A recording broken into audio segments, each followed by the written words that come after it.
Hello, everybody. Mr. President. I thought it was an amazing meeting. He's a great leader of a very powerful, very strong country, China. And what can I say? We have, it was an outstanding group of decisions, I think, that was made. A lot of decisions were made, too. There wasn't too much left out there. And we've come to conclusion on many very important points, and we'll be handing that to you in a little while. We're having, because there was a lot of different things, many of them very important.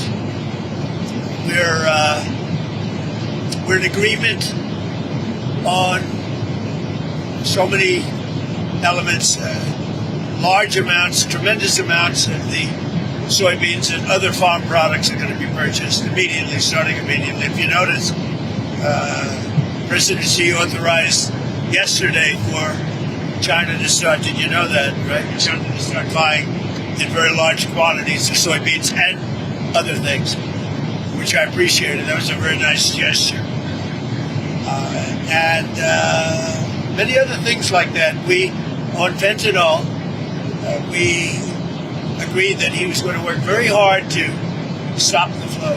It's a very complex subject because it's used for lots of different reasons, including anesthetics and things.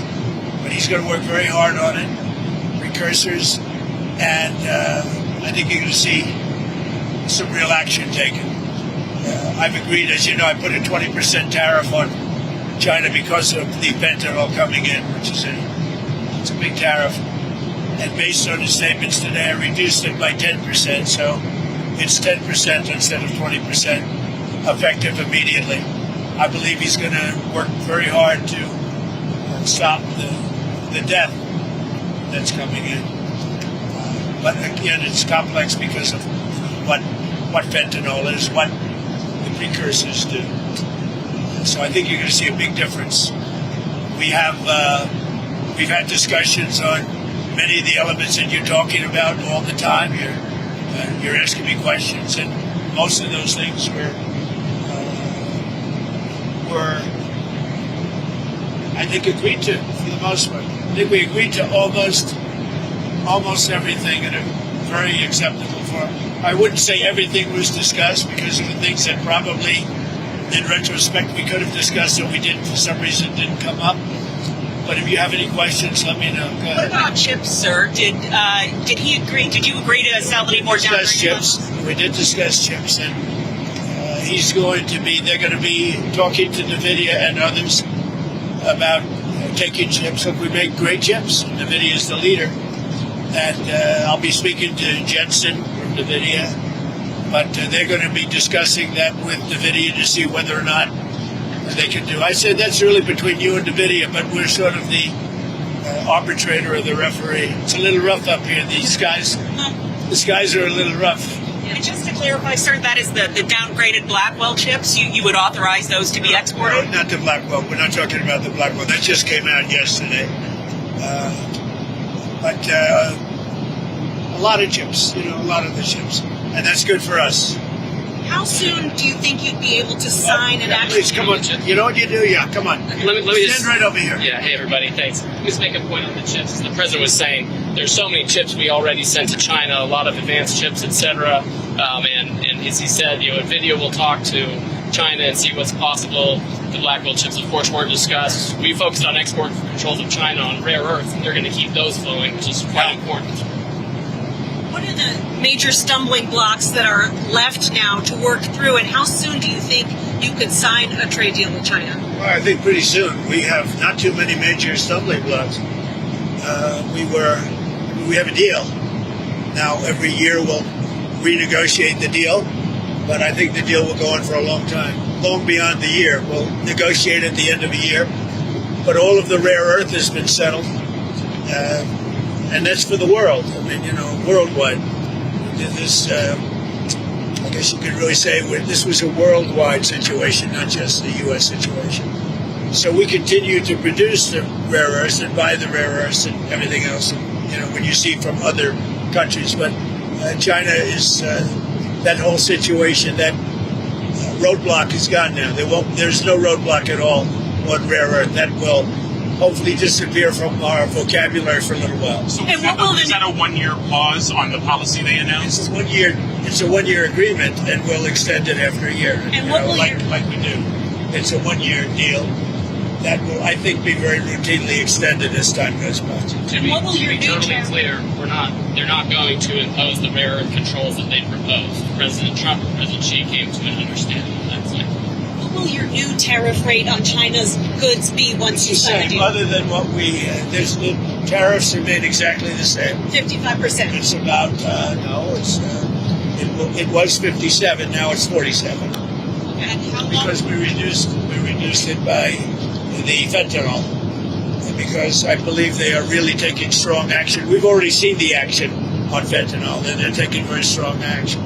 So we reduced to 10%. So that November date is gone when it was going to go up again? Yeah. Okay. That's right. So that's all. On fentanyl, they've agreed there are a variety of precursors. You may recall that actual fentanyl was scheduled by China in the president's first term successfully. There are certain precursors where they take whatever actions they need to control that. If they can control rare earths, we know they can control the precursors. And President Xi, I think, was very strong in saying he was going to enforce those laws internally. And, of course, we'll watch that. And we'll He's going to be very strong in enforcing the fentanyl, everything having to do with fentanyl and regulations internally, including taking very strong measures against those that don't obey. And a variety of other tariffs still remain. Section 301 tariffs from the original, a variety of Section 232 tariffs. Some of these tariffs are, as the president mentioned, around 40%. For some individual products, it may go up to 100%, but as a general matter, it's about 45, 47%. So, sir, it sounds like you might be going to China then after the successful meeting. That's another thing we agreed. I'll be going to China in April, and he'll be coming here sometime after that, whether it's in Florida, Palm Beach, or Washington, D.C. Did you read anything on the shipping fees, the 301 shipping investigation? Well, that's been. So we're going to postpone that while we negotiate with them about that issue. We're trying to rebuild shipbuilding. The Koreans just agreed to invest $150 billion in shipbuilding, so we think we have a good path forward. But that's no longer an issue. Did the war in Ukraine or Taiwan come up? We discussed that, and we discussed basically these are rough winds in Asia. I must tell you, this is a rough flight. We could have waited an hour, maybe. These are a little tough. These are tough conditions for interviews. You know, they're going to be watching Trump. They're going to say, he didn't look too good. He's got the shakes. I don't have the shakes, but people are going to think I do. Pretty solid. So Ukraine, it came up? Yeah, it did come up. Ukraine came up very strongly. We talked about it for a long time. And we're both going to work together to see if we can get something done. We agree that the sides are, locked in and fighting. And sometimes you have to let them fight, I guess. Crazy. But he's going to help us, and we're going to work together on Ukraine. There's not a lot more we can do. He's been buying oil from Russia for a long time. It takes care of a big part of China. And, I can say India's been very good on that front. But we didn't really discuss the oil. We discussed working together to see if we could get that war finished. It doesn't affect China. It doesn't affect us. And I'd like to see it done on the basis. I don't like to see 6, 7, 8,000 young people, mostly young people, for the most part soldiers, be killed. It's not costing us anything. In fact, we make money, and I don't even want to talk about making money. I don't care about making money in that case. But, we send weapons to NATO. They buy full price. They buy the weapons. They give them to whoever, but I think they give them probably to Ukraine for the most part. And we discussed it. We discussed all that. We're going to work together to try and get the war with Russia and Ukraine solved. What about the Taiwan issue, sir? It never came up. Taiwan never came up. It's not discussed, actually. What else didn't come up that you thought might come up? You had mentioned you didn't get to everything. We had a long meeting, as you know, but a lot of things we discussed in great detail. A lot of things we brought to finalization. A lot of finalization. I thought it was a great meeting. I think it was a very friendly meeting. It was a good meeting for two very large, powerful countries. And that's the way we should get along with large, powerful Why did you write your Truth Social about nuclear testing? What about resuming nuclear testing? What prompted you to do that right before the meeting? It had to do with others. They seem to all be nuclear testing. Russia? We have more nuclear weapons than anybody. We don't do testing. You know, we've halted it many years ago. But with others doing testing, I think it's appropriate that we do also. Any details around the testing, sir? Like where, when? It'll be announced. You know, we have test sites. It'll be announced. Did Israel give you a heads up before they bombed Gaza? And is it still a ceasefire if they're stopping? Ceasefire. It is. No, they had a sniper, and one of their soldiers were killed, and they did retribution. So we'll see. But it is a ceasefire. It's back to ceasefire. But is that What's the thinking behind reducing troops in Romania, the drawdown of U.S. troops in Romania? You have to ask. I mean, I can tell you about it, but it's not very significant. It's not a big deal. On nuclear weapons, sir, which countries do you have in mind when you say you want to send a signal? What a rough ride this is. The interviews are tough enough without your life being threatened. You guys okay? Yes, sir. The camera guy's very steady. We're going to look real bad today on television, I'll tell you. I think that, it's pretty much, I think we've discussed mostly what we said, pretty comprehensive. We're going to issue a statement on some of the details. But overall, I guess on the scale of from 0 to 10, with 10 being the best, I would say the meeting was a 12. Okay, I think it was a 12. I think very importantly, just the whole relationship is very, very important. And I think it was really good.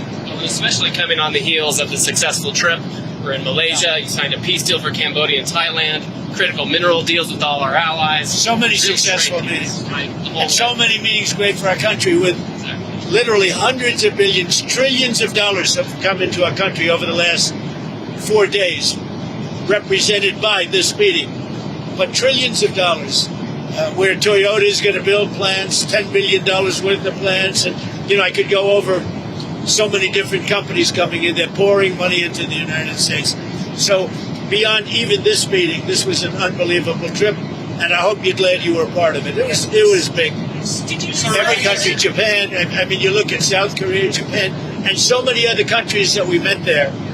They're investing tremendous amounts of money in the United States, like money that we've never seen before. So are there investments from China in the U.S., additional investments, anything like that? They have investments, and they will invest. And China, I think they feel very strongly.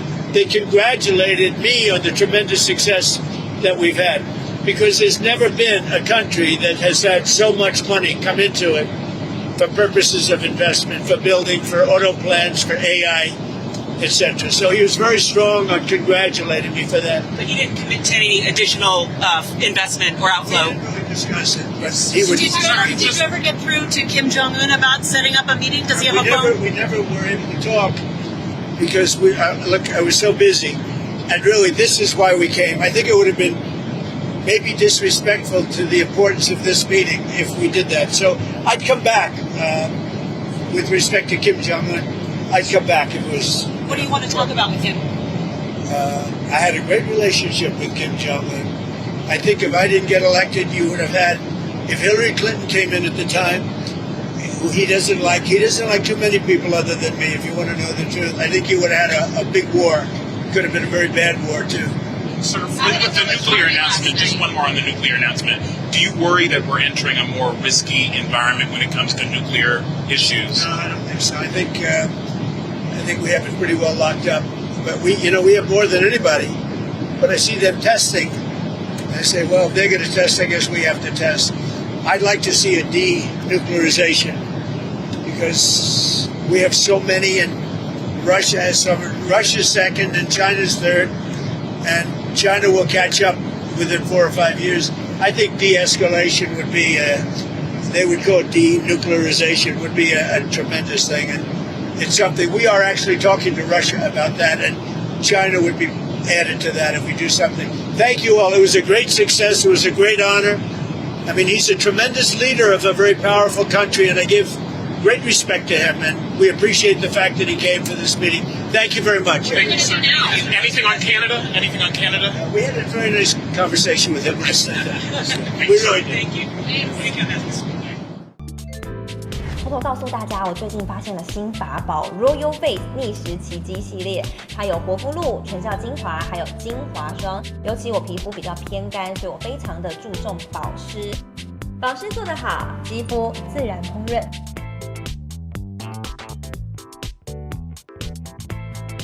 提亮肤色更年轻，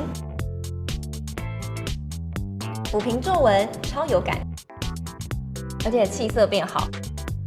用心保养，每天都更美一点。